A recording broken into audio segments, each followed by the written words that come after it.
have things changed for you completely?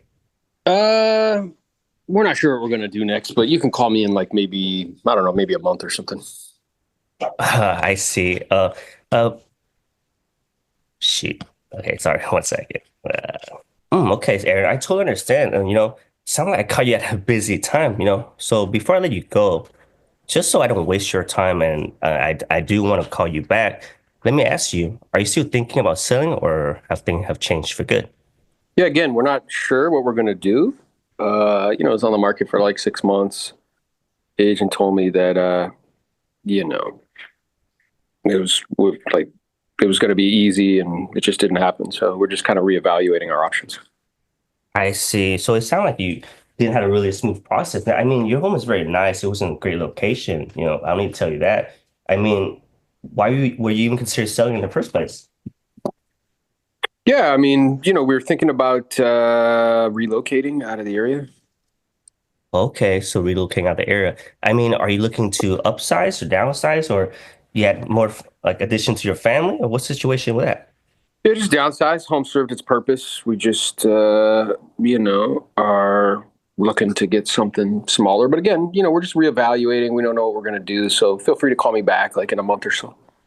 Downsizing. Okay, so I mean, if then this is just an if. Let's say if we were able to help you, procure that offer in the next 30, 4 or 5 days. I mean, is that something that you still be entertained? I don't know. I mean, all these agents are calling me saying the same thing. I see, I see. And that make total sense. And to be honest with you, not all agents are the same. If you don't mind me asking, what let me see. Sorry. Think logically. Like, where are we at in the conversation? So, so what have Yeah, I shared with you so far? you're downsizing. Uh, You're frustrated about the sell. okay. Let's see. And I've also shared with you that I'm considering options. Yes. Correct. Okay. So, what questions could you ask me? Okay, so considering option, are you plan to interview with other agent, or are you plan to work with your previous agent? Okay. Well, here, let's do this. So, um, again, what the first of all, like, good for you for hopping on. A lot of courage to do that, right?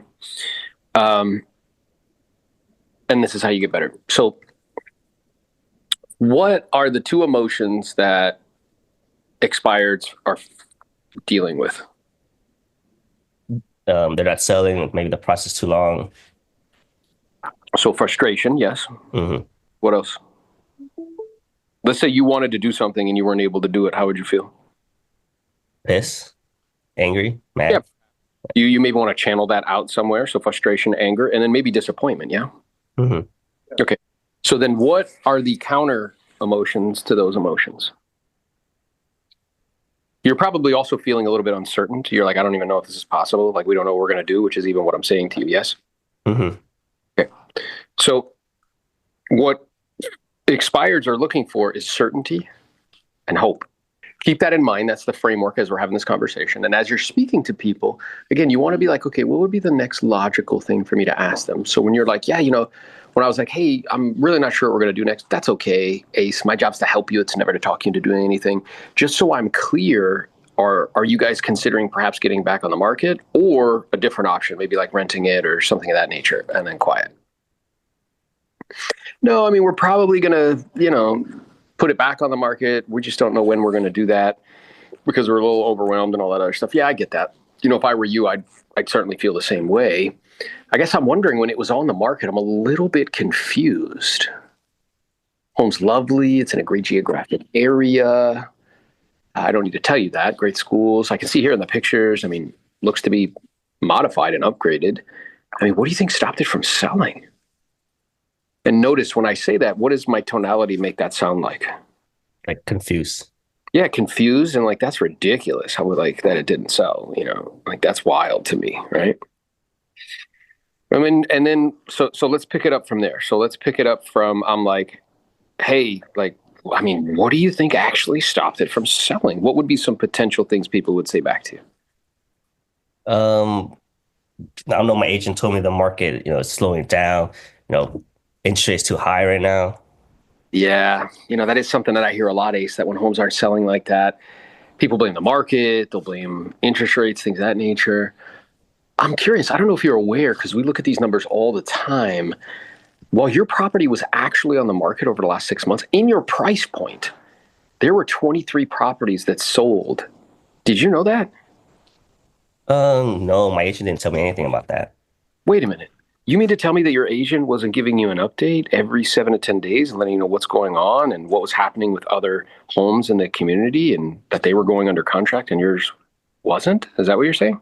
Yeah, because my agent, that's actually a family member, so I totally trust him, let him do everything, handle the process. So I didn't ask much question.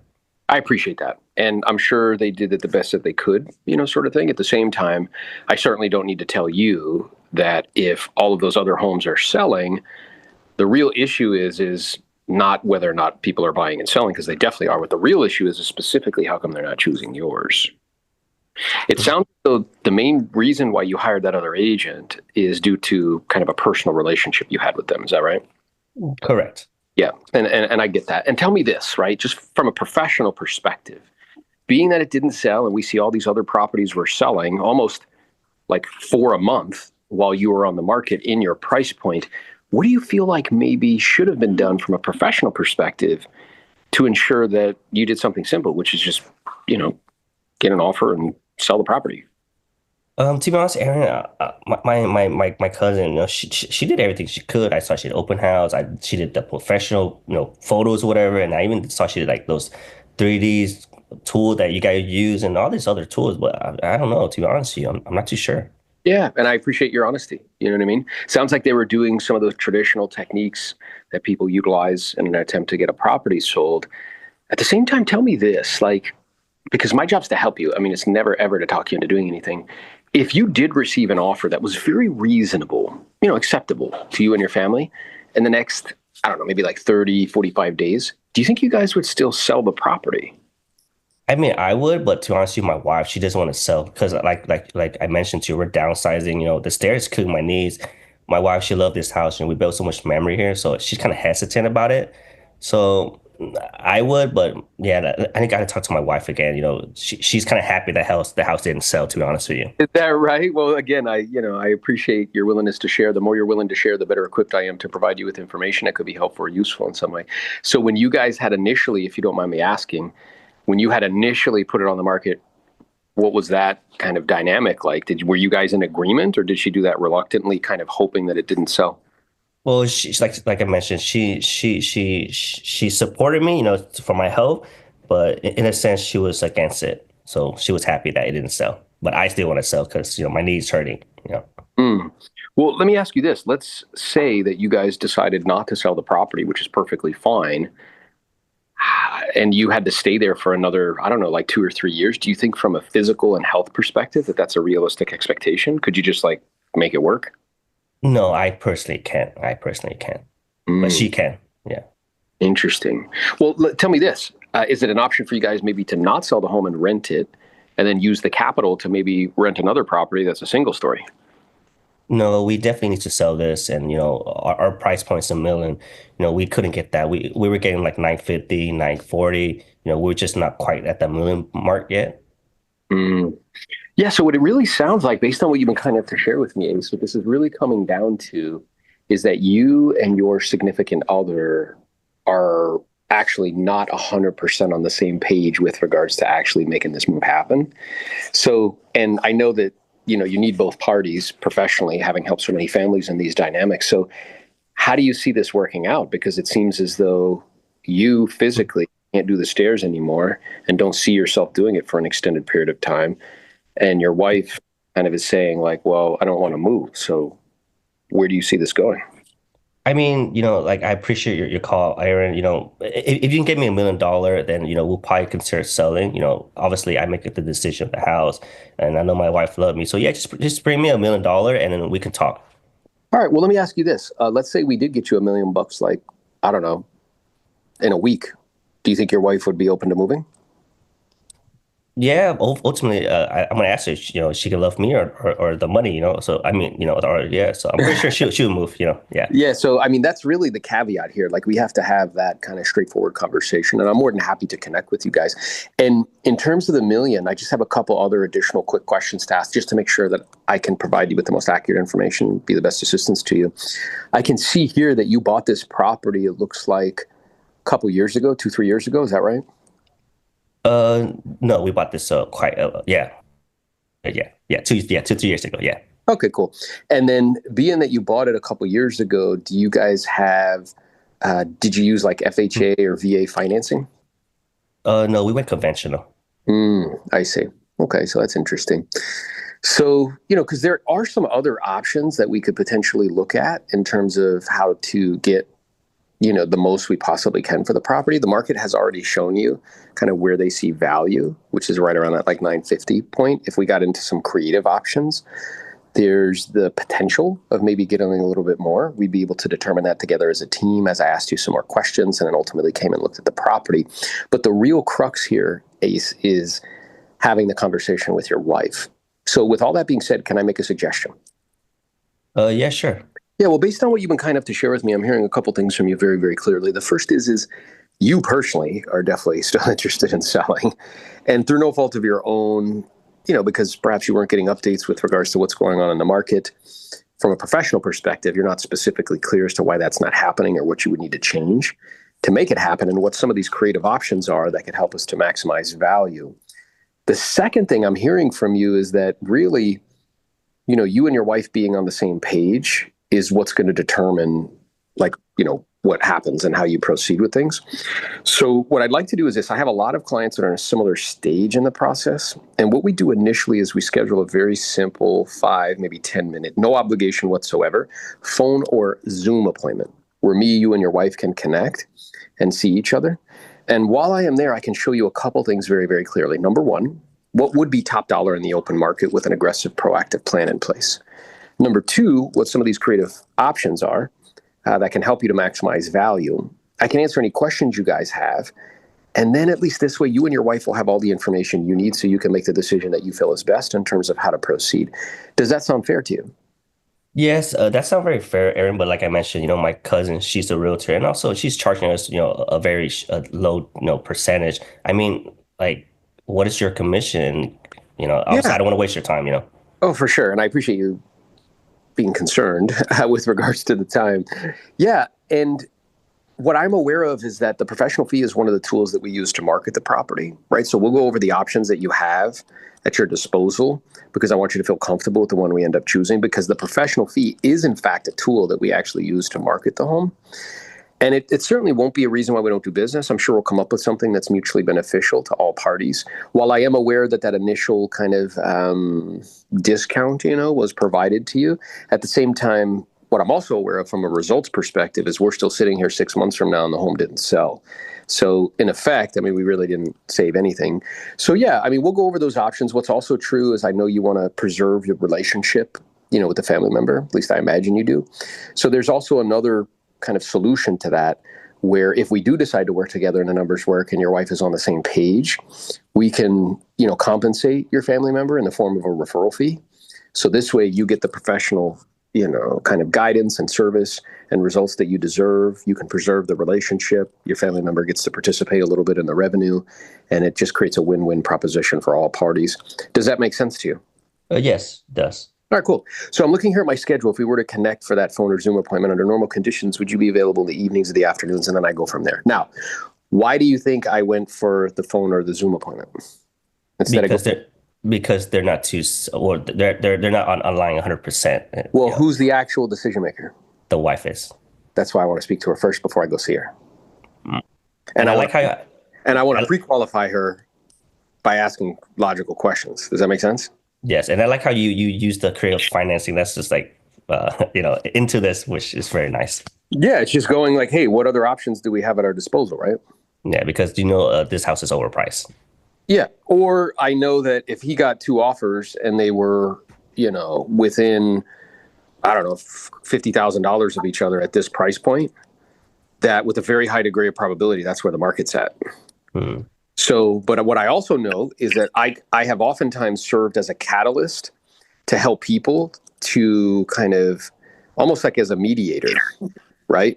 To help people have that conversation with each other up front in person, with that it's very difficult for them to have together, right? So let's say if we were on the call and the wife's there, it's like, hey, I appreciate you taking the time.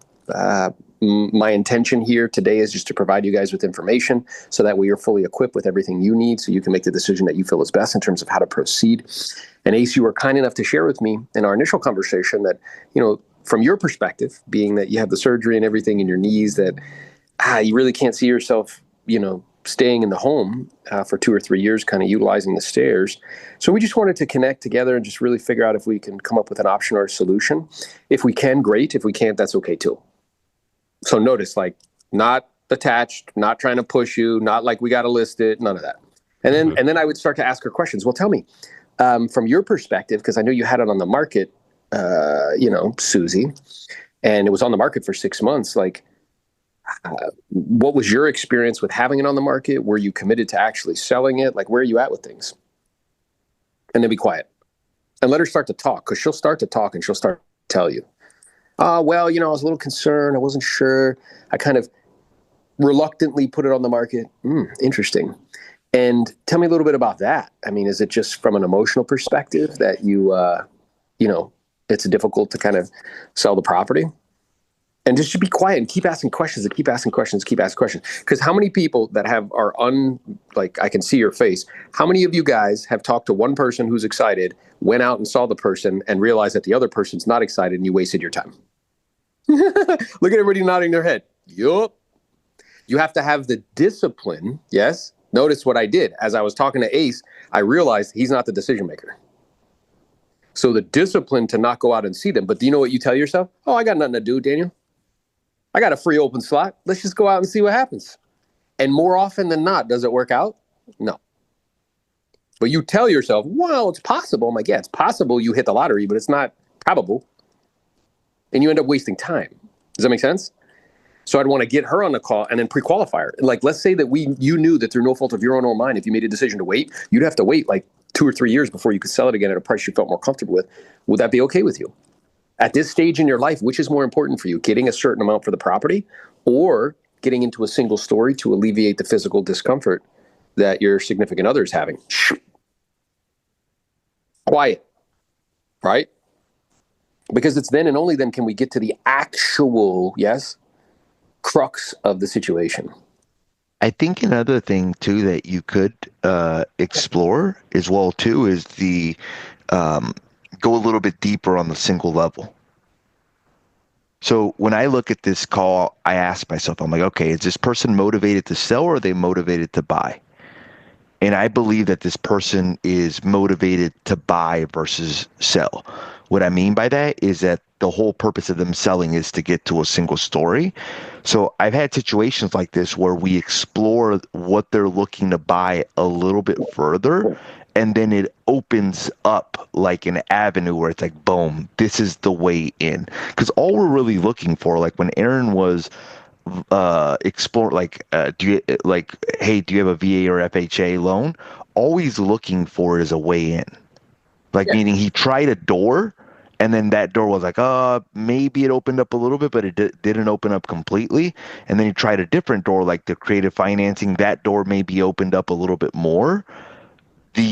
A door that you can look at, and this is the more complex part where it's like, look, you have the seller side of the script, but you also have the buyer side of the script as well too. I think that if we explore that, and here's how I would explore that. Now, let me ask you this, like when you were listed for sale, was it more that you weren't able to get the right offers on your property, or were you not able to find the right home? Okay, when you say you're looking for a single story, during the time that you were listed, did you see any properties that you liked or that caught your attention?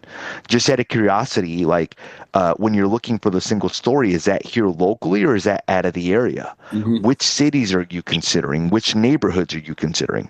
Yeah, and then the caveat to that, which I asked, a little bit, perhaps not as in detail, was like, hey, is it an option for you to not sell this home and still move? which leads to what Jose's getting to, right? Because if they need the funds from the sale, then that can shut that down. Well, I also think like, so I had this situation where, and I'll make it very brief. I had this situation where it was a very similar situation, and the lady was like, "Look, I have like 300,000 in equity. I don't want to move out of state. I basically want to stay here in California, but I've got a $2,500 payment that I need to get rid of. I need lower monthly obligations." I'm like, "Oh shit." I'm like, "A condo won't work." I'm like, "Another single family residence won't work because the payment will go up." And then I presented the solution of a manufactured home. And then I'm like, "You could buy the manufactured home in cash. You could have $1,000 a month." And she ended up doing it. So I think that if you guys understand what they're looking on the buy side, it could help you potentially propose some solutions for them. So like there's a reason why they want that $1 million, and the reason they probably want that $1 million is to have a more affordable payment, but we won't know that unless we explore the buying side. So be like, "Okay, great." Like, not just out of curiosity, like, are you financing on the buyer side, or are you purchasing it outright? The fact that they want the $1 million might be because they want to purchase it in cash and not have a monthly obligation. I also think it's like, okay, which neighborhoods are you considering? Okay, like, have you guys ever considered, instead of Thousand Oaks, moving to Oxnard? So it might make it so like that if you can propose a solution for them, they may be more acceptable to the 950 because now they're able to get into a single story. Hey, have you ever considered moving out of state? Have you ever considered moving to a different county? Yeah, and then the interesting part there is like what Jose's saying is completely accurate. What's also interesting though is that we as humans, we oftentimes have an idea of how something is supposed to be or supposed to go, and it's very difficult for us to change the idea. Because like, hey dude, and then you have to help somebody see like, hey, so just so I'm clear, which has more value, like the physical structure that you're living in and its layout, or this ultimate goal of getting rid of stairs? Which has more value, like the geographic location that you're in, or the ultimate goal of, not having to go up and down stairs anymore, or being closer to your family or whatever? So it's like there's layers. Like one is the money layer in terms of like what's on the other side and like, well, what are they trying to accomplish and why? Oftentimes my experience is that when people have an idea of the way that they think it's supposed to be, it's very difficult for them to augment the idea. So you have to like to focus on the end result instead of the process of how they thought they were going to get the end result, if that makes sense. And then that's where you can have that straightforward conversation with them and say, hey, I'm here to help you. I'm not here to talk you to do anything. Just so I'm clear, which one has more value? Is it the size of the structure that you live in, or is it to be closer to your family? Is it, whether you live in a single family residential home or a mobile home, or is it to eliminate, monthly expenses? Like which one takes precedence for you? And whatever you say is fine. But then we can get to the crux. And even if you back it up even one more, it also has to do with the motivation, right, of that other party. Because if both of them aren't on the same page, now you got to convince two of them to do something different than what they thought, and that's difficult. Yeah. So it's like there's layers. In my area, there's some areas that are way lower priced than like Thousand Oaks. So if they're like in Thousand Oaks, I'm going to be pitching Oxnard. I'm going to be pitching Santa Paula. I'm going to be pitching Fillmore. Be like, hey, have you ever considered maybe instead of Thousand Oaks, like buying a brand new construction in Santa Paula that's a single level? Yeah, and they're like, well, what do you mean? And then you're like, yeah, like, I don't know if you know this, but on those new construction deals, on average, they have 5% concessions. You can actually get a brand new home with a mortgage with an interest rate of like 4%. Did you know that? Yeah. And So like, all I'm proposing on this is that whenever somebody is looking to sell and buy, there's in the seller side, there's like 9 little pieces of the puzzle. There's some pieces of the puzzle on the buy side. And if you can help identify the pieces of the puzzle and dig deeper, it'll give you a better understanding of their entire situation. And by having a better understanding of their entire situation, you're able to propose a better solution. Yeah, and then in order to kind of go down that route, it's important, like paramount, first and foremost, to have both parties on the same page. Like, hey, we're doing this. Because if the wife's like, nah, bro, you can come up with solutions all you want, and she's like going to be like, no. So that's why the first step was, hey, let's get together and have this conversation together as a team before I physically go, because that's going to take a lot of time. And then while you're there doing what me and Jose are saying, start to ask a lot of questions to figure out, both on the sell side and on the buy side, as much information as you can so you could prescribe a solution. And then you could say like, hey, I don't know if you're open to this, but like, have you ever considered perhaps moving to like Oxnard to get that single family? And they're like, what do you mean? Or this other area? It's like, yeah, like, we actually had a client recently, similar situation, and they were able to move. They bought a new construction property and got a 4% interest rate. They actually lowered their monthly payments by making that move. And they're like, wow, really? Yeah. So, if you're open to it, and again, whatever, I'm here to help you. I'm not here to talk you into doing anything. If you're open to it, we can explore other options. And I know that sometimes that can be a challenge because we had it in our mind it was going to be a specific way. I guess tell me this, like, which is actually more valuable for you guys at this stage in your life? Like staying in Thousand Oaks or getting to a single story that has an affordable payment? Like, which one has more value for you? And then shut up. And they'll tell you. And they'll be like, well, I'm not really married here. It's like, okay, cool. So then do you think it makes sense for us to explore that other option? Well, yeah, let's do it. Okay. Yeah. How are you guys answering the recession question? What's the question? Are the house prices going to come down because the recession's happening? All these people losing their jobs. Matt, I don't want to buy a house right now. I want to see if the market's going to change. I want to see if the prices of houses are going to go down because all the people are losing their jobs. There's going to be more foreclosures. Yeah, it's super interesting to me because, first of all, I appreciate you sharing that. Yeah. And it's interesting because I've been in this business for almost 20 years. And, 20 years ago, what people were saying to me about buying a home? Same thing. Same thing. We've been through wars, we've been through recessions, we've been through interest rates at 15, 16%. What's really interesting, though, is in the last 20 years, cumulatively over time, I mean, there have been some bumps in the road, real estate has always went up by about 4% per year. Did you know that? No, I didn't know about the 4%. Yeah. So, I think it's interesting in terms of like, if you have a compelling reason, what I tell clients all the time is if you have a compelling reason to buy, you probably should. Mm-hmm. If you don't, then, okay, you may want to reconsider it. So I guess I'm wondering for you personally, like if you did make a purchase, and I'm aware that is an if, and I want to be clear, I'm here to help you. I'm not here to talk you into buying. What would be the benefit to you personally in doing it? How would your life improve in some way? Got it. And then shut up and let them tell you, well, I get this, I get stability, and okay. And let's say you got this, and this, and the stability and everything. Like, what would that do for you and your family? Well, it would do this and do this and do that. Okay. And let's say it did this and this and that for your family. How would that make you feel? Now, why am I getting to feeling? Because we're not thinking beings that feel, we're feeling beings that think.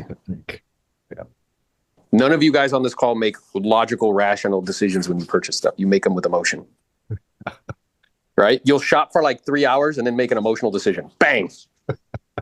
Right? Exactly. So I want to get you to the emotion. And you're like, well, yeah, this is how it would make me feel. Okay. And here's the kicker. You ready? After we walk through that process, you could do this on the sell side too.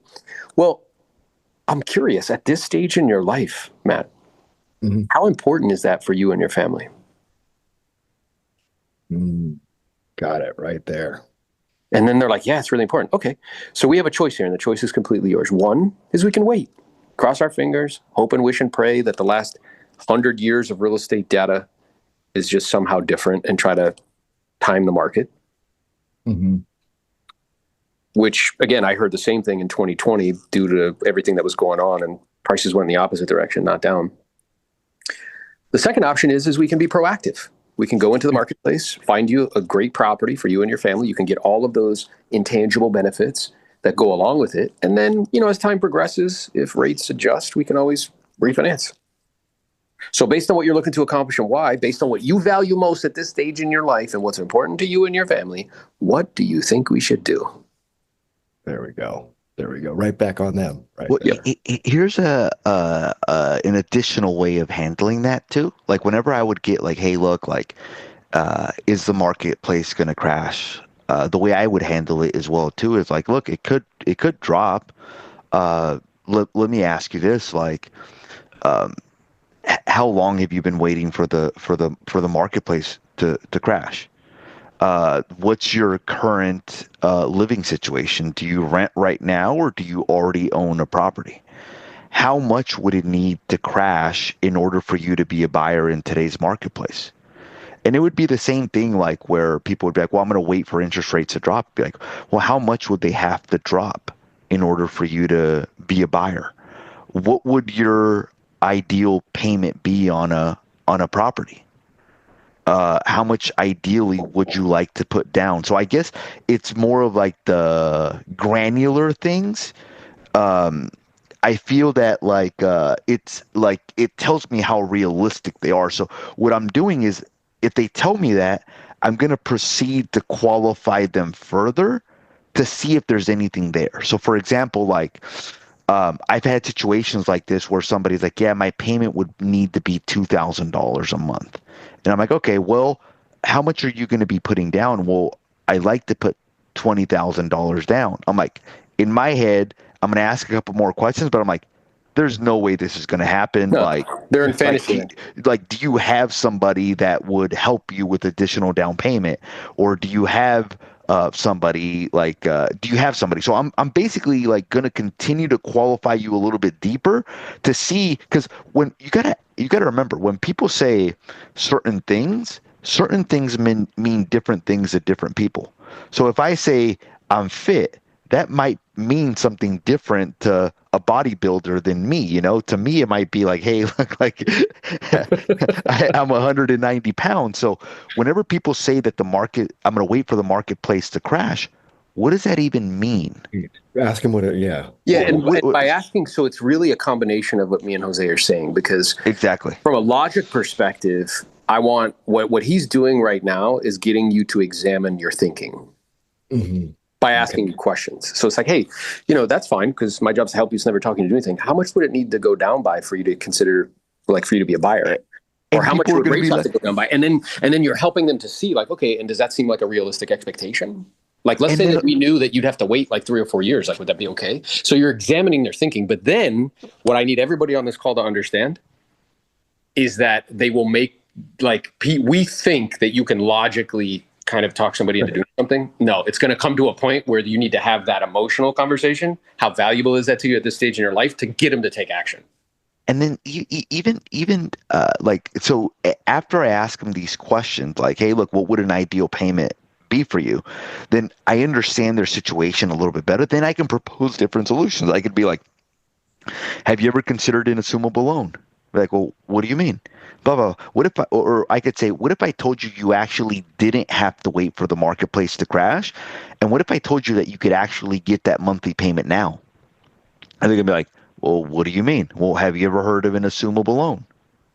Well, what is that? Well, the way that it works is there are certain loans that are assumable where you can get a 2, 3, 4% rate.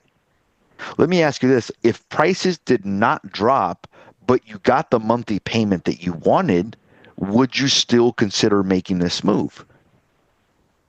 And now they're like, oh. So I think it's a combination approach, combining the questions that Aaron is saying with additional questions, qualifying questions to better understand their situation. Like, I'll give you guys an example, like a very quick example. Like, I had a guy call me. He's like, look, Jose, I just want to let you know, in about 1.5 years, I'm going to become a buyer. And I'm going to wait about 1.5 years because I think that prices are going to come down. And then I'm like, well, how long would you want to, or how much would prices need to come down in order for you to be a buyer? What would your monthly payment need to be in order for you to be a buyer? How much are you planning on putting down? And then I was like, can I make a recommendation? I'm like, here's what I would recommend. What I would recommend is get over to a loan officer, talk numbers with them, see how much you qualify for, see what your ideal monthly payment is, and see if that's even possible. If it is possible, great. If you decide to wait 1.5 years, I don't have a problem with it. And then what I would ask as well too, I'm like, what, like, let's say that they're like, well, prices would have to drop 10% or $50,000 in order for me to be a buyer. I may ask a question like, well, what if you actually didn't have to wait for the market to crash, but you could find a deal that was 95% of market value.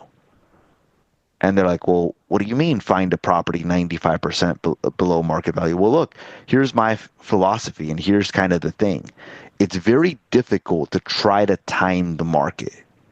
The reason it's very difficult is if prices start going down, a lot of people are like, well, like I'm just going to continue waiting. So how do you know how long to wait?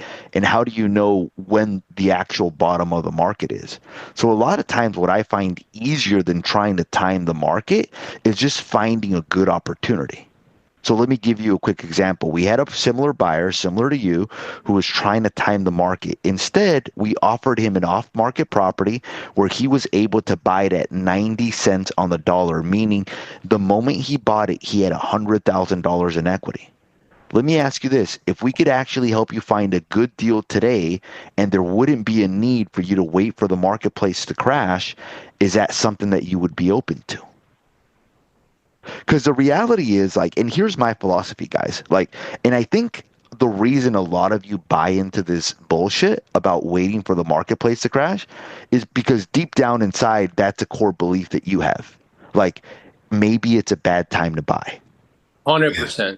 Listen, Yeah, to what like that's it. That's right there. 100%. I think a lot of you believe that it's not a good time to buy. So if you believe that it's not a good time to buy, do you think that you're going to be able to help somebody buy a property?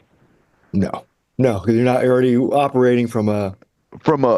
Hey, and if you believe that the marketplace is going to crash, you're going to have a hard time helping somebody buy because you're like, well, what if they buy right now and then the marketplace crashes and then they're going to hate me? So a lot of it comes down even to that core belief that you believe that. So here's my belief.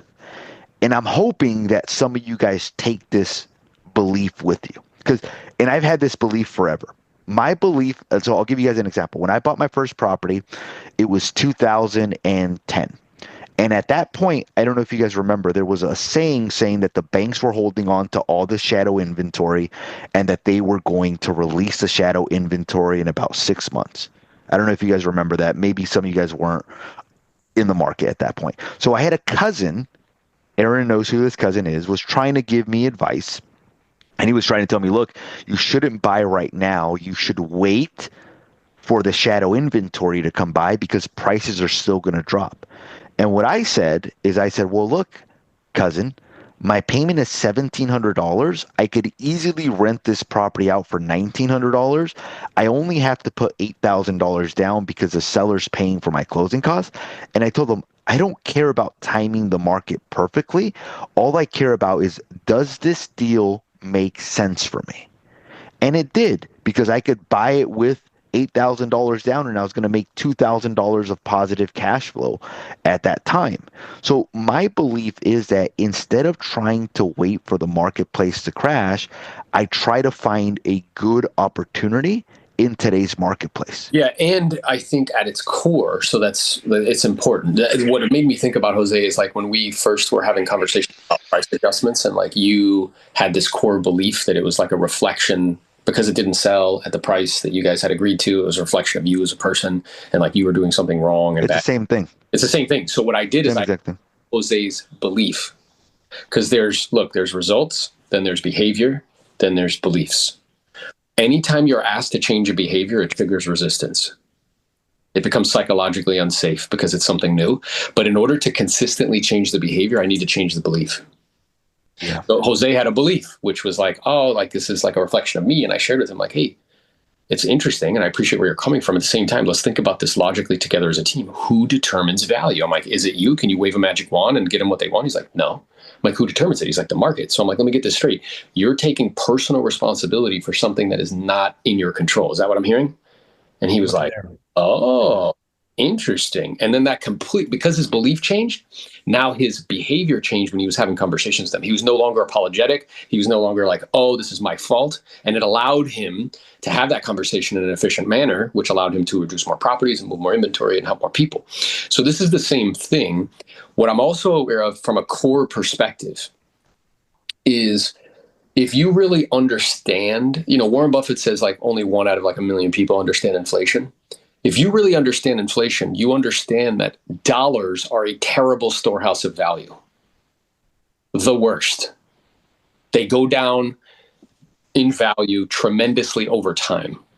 So if you really understand that, to couple with what Jose just said, he wants to take dollars that are decreasing in value and push it into things that retain value better. Go on. Yeah. Does And that then, make sense? So if you and then, understand that, instead of trying to hoard cash, like think about what's actually happening. So if you really understand storehouses of value, and you understand that a storehouse of value whose supply can be increased in perpetuity is only going to decrease in value, and we've watched over the last 5 years that happen at a pretty aggressive clip, then if you really understood that, you would be trying to trade these terrible storehouses of value for things that retain value better to help you to retain purchasing power. Yes? Mm-hmm. And you should be willing to do that as fast as possible, as long as it financially, like as long as it makes sense. And that's what Jose's saying. Like at its core, he understands that. So he's like, yeah, as long as I can cover this, it's fine because it's a better storehouse of value. Then it go increase. Yeah. Does that make Yeah, that makes total sense. That makes a lot of sense. Thank you. Thank you. and then on the buy side, there's a lot of like things that people say that aren't true. So what I did really well was I thought audit a lot of things. So I'm like, does this philosophy of trying to time the market, is this a good philosophy, or is a better philosophy, instead of trying to time the market, just focus on finding a good deal? Yeah, What is a better philosophy? Yes, and time in the market. So in other words, like the best investors on the planet, one of them is Warren Buffett, right? And let's say you invest in equities, right? In stocks. Well, if you miss out on like the 5 biggest days, you lose like the vast majority of the return. And when you try to time the market, you have to be right twice, when to get in and when to get out. Yeah. Which for real estate is a little bit kind of easier in the sense that it moves slower than the equities do. At the same time, do you know how many people I spoke to in 2006 that lost everything under the assumption that they could time things? Yeah. So what this is really about is like, again, what Jose's saying is it's more Mental about maps. Mental maps and long-term versus short-term. And we radically overestimate like our level of intelligence. We and emotional intelligence. We honestly think about this. How many people how many people in the United States, and again, I know that there's more things that are valuable in life other than money, but money's the measuring stick in business, so that's what we're going to measure with. How many people have more than $1 million liquid cash in their bank right now in the whole United States? 3%. Everybody on this call had to get a 75 on a test, not be a felon, and like that's it, which is like little above a C. So like if you're trying to give financial guidance to somebody and you don't have your financial house in order, that's insane. It's ridiculous. You need to like educate yourself so you can help people to make like educated decisions and choices. And I'll give you an example. I had a past client call me. Hey, we're thinking about selling the house. Okay, I know them. They used to watch our kids, like all that, right? I'm like, great. Well, I'm going to ask you some questions. My intention in asking the questions is not to be nosy, just to see if I can help you and see if I can give you the best information. So I guess my first question is if you did sell the house, where were you planning on going next? Are you planning on staying here or going someplace else? He's like, well, we think we're going to stay here. Okay. And right now, if you don't mind me asking, what is your payment? Maintenance, taxes, insurance, the whole thing. Well, the home's free and clear. Okay. Well, with maintenance and taxes and insurance in Florida, and he's a part of an HOA, it's still costing him $2,500 a month. With a paid off property. Yeah. And here's what I'm aware of. I was like, okay. And what's going on right now? Because I know that he has a physical like condition, right? And I'm like, all right. And are you still able to generate income, or now is that no longer the case? No, it's no longer the case. Okay. And in terms of this move, like, what is your ultimate goal and objective? What are you looking to accomplish? Well, he's like, well, I have a bunch of equity. I wanted to pull it out and maybe buy something where I'm closer to my daughter. Okay, well, that makes sense as you guys get older. And is there anything else you're trying to accomplish? He's like, yeah, my wife, if anything was to happen to me, I want to leave her in a position where she's good. I said, okay, that makes sense to me. Is it an option for you to not sell the home and still move? well, I mean, I'm not opposed to that. I was like, okay. And tell me this. I guess from your perspective, uh, if you did sell the property and you did purchase something, were you thinking a single family residential home or a condo? Or a townhome? Why am I asking him that? Because I know in Florida, if he goes to a townhome, the dues are going up. A condo, the dues are going up, right? His payment will be more. And he doesn't have income to be able to, right? So he's thinking he was going to sell the property and live off like the money. I'm like, okay, well, you're just going to spend it all. Plus, he's converting something that retains value more into cash, which does not retain value at all very well. And he's 70. Yes? Yeah. So now that I know all this, I was like, okay, well, let me ask you this. Are you opposed to renting it? He said, what do you mean? I said, well, what do you think we could get for rent? I knew what we could get, probably 3,500. He's like, okay, like $1,000 a month. I'm like, all right, like 3,500 a month. So you'll net like 1,000, let's say. And if you use that 1,000 and you moved to your daughter, by the way, would that move to your daughter be permanent or temporary? He's like, kind of temporary because we're not sure where we're going to go next. Maybe I'll move out to my other daughter who lives in like Washington. I'm like, okay. So let's say we rented the property. You keep the asset. You use the rent, the money from the rent, to rent a 1-bedroom close to your daughter, which might cost you $2,000 a month. So in making that move, you're lowering, he's on a fixed income, yes, lowering your monthly payment by $1,000, and you're keeping the asset. So that way, if something happens to you in the future, that asset with a high degree of probability 5 years from now, instead of being worth 550, it'll probably be worth 650 or 700. And your wife, you just leave instructions for her. This is what to do if something happens to me. She can sell the property and then take that capital and invest it in something, and she'll be taken care of, and she can move out with your family out in Washington. He also owns other properties internationally. I said, what you should be concerned about is that, because that will create a huge headache for her. Gigantic. I don't know if any of you guys have ever owned property internationally, but it's like a whole thing. Does not function the way it works here. You got to fly out. It's like a whole thing, right? They don't have MLS systems. It's like a big problem, right? So I'm like, what I would do there is I would call them up and say, hey, what would it take to sell this in a week? Yeah. Price to sell. And I would sell them both.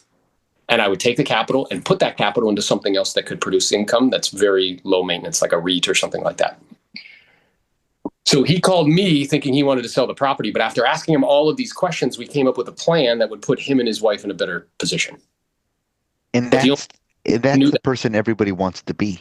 Correct. Meaning, like, so once not only do you learn what to say, but you become more financially literate, people will start calling you for advice, and you'll be able to be like, okay, like, look, have you considered this option? And sometimes people think that they want one thing, but the solution is not that one thing. The solution's actually a different item, which that's what Aaron proposed. Aaron's like, look, instead of doing this, these are the ones that are going to cause problems. Like for me, my father-in-law owns some pieces of land in Mexico. I'm like, look, dude, you got like 4 pieces of land in Mexico that aren't producing you any income. I'm like, why don't you sell those, cash out, become a private lender, invest those things like 200,000 or 100,000, and earn a monthly return on your money to help you in retirement, instead of having those vacant pieces of land that you're never going to build on. I mean, once you're no longer here, your kids are going to sell them. So I'm like, what's the point of having them? You know?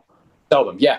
And you know what he said to me, Jose, after I gave him this thing? Because I was like, yeah, like what I would do is, here's what I would do. I would, again, sell that international stuff, take that money, put it into something that has very low risk but can earn a modest return in real estate. She gets cash distributions quarterly, whatever, in the form of a REIT. And then I would leave instructions for the house. If something was to happen to you, call this person. They can help her. They'll have her best interest at heart. She can sell the property, and then give her an idea of what to do with that money when she gets it. Yeah. And yeah, thank you. Hey, bro, you know what he said to me? He's like, hey, can you be the person that she calls? I was like, of course, bro. I'm always going to look out for her best interest. You know what I'm saying? Yeah. But again, you don't know this unless like now this is elevating to the level of like, now I'm a trusted like advisor, you know what I'm saying? For their real estate.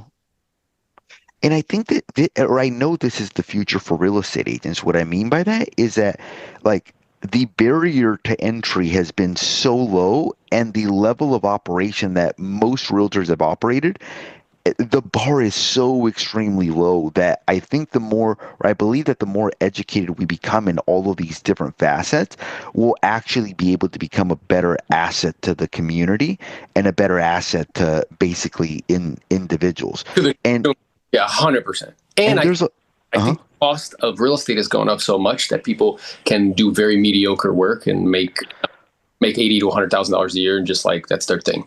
And here's the other thing that so in California, like when I look at the prices of single family residences and people are like, well, they're going to crash. I ask myself, I'm like, are they really going to crash? And I look at single family residences, and this is my perspective, and I'm a little bit biased. I had a house that I was bringing in about $5,000 a month as a single family residence that I bought like in 2014. With the ADU laws, I took that house, converted into 3 units. That same house now brings in $10,800 a month. So what's happening with prices in California and what's going to start happening in other states that are adopting these ADU laws is that people are no longer going to underwrite them as a house. They're going to start underwriting them as duplex, triplex, and fourplex, which if they underwrite them as duplex, triplex, and fourplexes, it actually makes the prices of single family residences more expensive and still justifiably more expensive. Because the reality is somebody can buy a single family residence and they can convert a ADU and a junior ADU, which if you do the math, that will almost pay for most of your mortgage if you do it that way. So that's what people are starting to do. People that are actually motivated and actually financially literate, they're like, how can I justify this so I could still get what I want basically out of this single family residence? Yeah. And they're doing that. Yeah, it'll be a way to actually make those homes affordable because of the income that's generated. And it'll offset the payment. And the payment, basically. In Florida, they just introduced the law. I think in Delaware, they're doing it. So it's nationwide, bro. They're going nationwide on this, meaning that they have a affordable housing crisis. And in order to improve that, they're approving accessory dwelling units, which all that does, it makes the prices of single family residences more and more attractive. So here's what I would start to ask yourselves. Anytime you hear anything, you have to ask yourself, is this true? And you have to dig a little bit deeper. So I'll give you guys another limiting belief that buyers have. Sometimes they'll be in a bidding war and they'll be like, well, I don't want to be in a bidding war because I don't want to overpay for a property. Guys, I bought a property that had 18 offers on it. I was in a bidding war, but the reason I was in a bidding war was because I was getting such a smoking deal on it. So you have to be like, okay, there's certain things that people are going to say, and you have to ask yourself, is this true? And if it's not true, you have to help them understand a different perspective. So when people used to tell me like, hey, I don't want to be in a bidding war because I don't want to overpay for the property. I'm like, well, what if bidding in a bidding war was actually a good thing for you? And they would be like, well, how would that be a good thing for me? Well, the reality is that if there's 18 offers on this property, it means that it's a very desirable property, which likely means that once you get around to selling the property, it's likely going to be equally as desirable. Or you could say, hey, what if I told you that a bidding war is actually a good thing? Well, what do you mean? Well, what if I told you that the reason this property is in a bidding war is because even if you bought it at $700,000, which is $100,000 over their list price, that you're still getting it $200,000 below market value?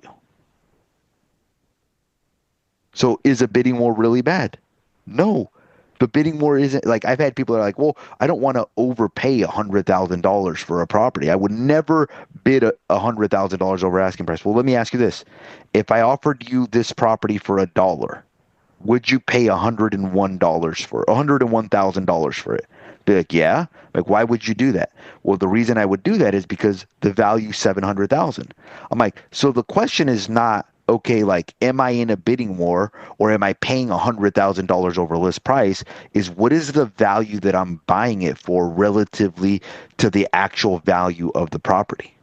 Yeah. Helping them to see that price and value are two different things. But so there's going to be a lot of limiting beliefs that our clients have, but in order to be able to address those limiting beliefs, we have to get over those limiting beliefs. 100%. And if we can get over those limiting beliefs, it'll be basically you'll be able to help clients. That's right. Do you remember we were on that call and the guy was asking, I forgot his name, he doesn't show up anymore, but he was like, yeah, dude, like, I go on these appointments and they don't say yes right away. And I'm like, okay. And I started asking him questions. And I was like, yeah, like, so I'm curious, like, do you think being on these calls are helpful to you? He's like, oh, yeah. I'm like, wow, man. So if you spoke to me, like, on a regular basis, do you think you do more deals? He's like, yeah, for sure. I'm like, well, how many more do you think you do? He's like, I don't know, maybe like 10. And I'm like, good. And what's your average commission? He's like, $100,000. I'm like, wow. So if you spoke regularly, that means you would make an extra $100,000 in a calendar year? He's like, yeah. I'm like, okay, great. So what I'm going to do, and what's the best email for you? He's like, it's this. I'm like, great. I just sent you a one-on-one coaching agreement that you're going to go ahead and sign so you can make that extra $100,000. He's like, whoa, whoa, whoa, whoa, what? I'm like, bro, you're doing the same thing that you do with your clients, aren't you? So if you don't like invest in yourself, how do you expect other people to do it? If you don't make decisions, how do you expect other people to do it? If you stall, how do you expect other people not to stall? If you don't invest, how do you expect other people to invest? That's rad. Yeah. So for a lot of us, the reason we buy into their BS is because we believe the BS ourselves. And in order for us to get past that, we got to get past that. And this is why proximity is so valuable, bro. Because the best thing that you can get from somebody who's a little bit further down the path is access to the way that they think, their beliefs. Because that's what allows them to do what they do. Right. So when Jose came to me and we were role playing and he's like having this issue with the, price reductions, and most of you guys, which is what he was doing, was thinking he needed to study what to say and how to say it. What did he really need to address? His belief.